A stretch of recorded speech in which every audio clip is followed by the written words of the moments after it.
All right, so we're going to talk a little bit about treats. And of course, as soon as I mention treats, Mr. Patch here wants to join us. But where do treats fit in the nutritional profile of these animals? We know we want grass hay to be available all the time.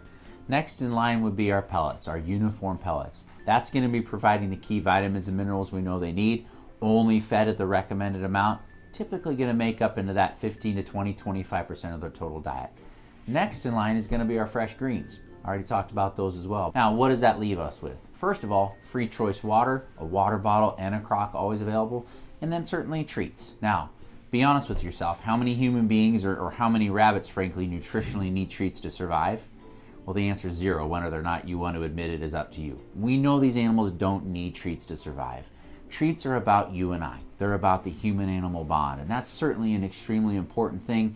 It really solidifies a relationship. It's a good thing to do. But you have to keep in mind, what nutritionally are you doing with treats? So when we think about treats, first and foremost, where should it fit in the overall component of their diet?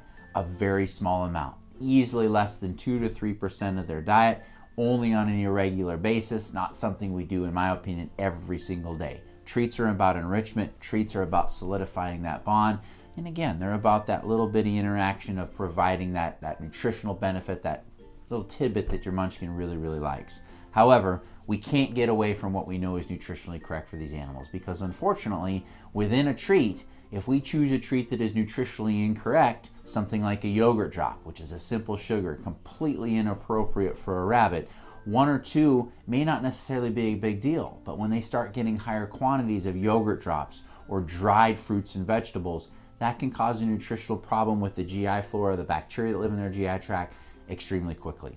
So let's talk a little bit about some of the different treats that are out there. What do we want to use, so on and so forth.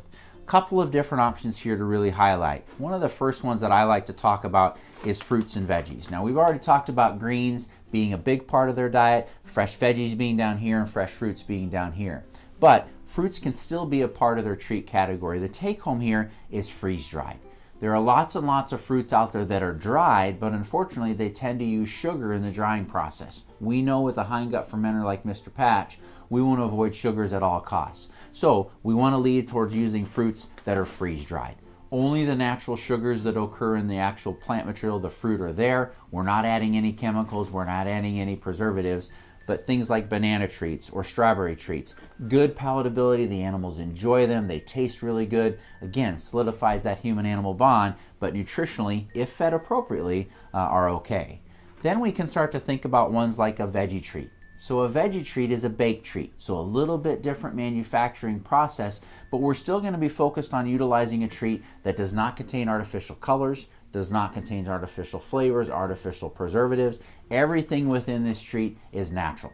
We still want to feed things that contain like oat flour and barley flour, so we're still getting fiber into that animal's nutritional profile in the form of a treat and avoiding anything that would be synthetic.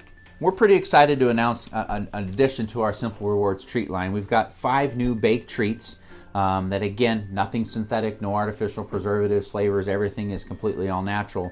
But our goal with these was to get even closer to what we know is the correct nutritional profile for these animals. So the primary ingredient and the first ingredient in these new treats is Timothy hay. We've talked about Timothy hay a lot. We know that Timothy hay is high in fiber, provides that long-stranded fiber that we know is important for these guys.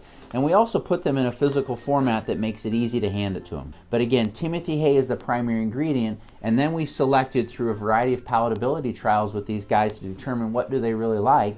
We've selected a variety of different additives, whether that's carrot dill, we've got red pepper, we've got peppermint, got cranberry, and again, really gives you the opportunity to find the flavor that your little one enjoys on their own.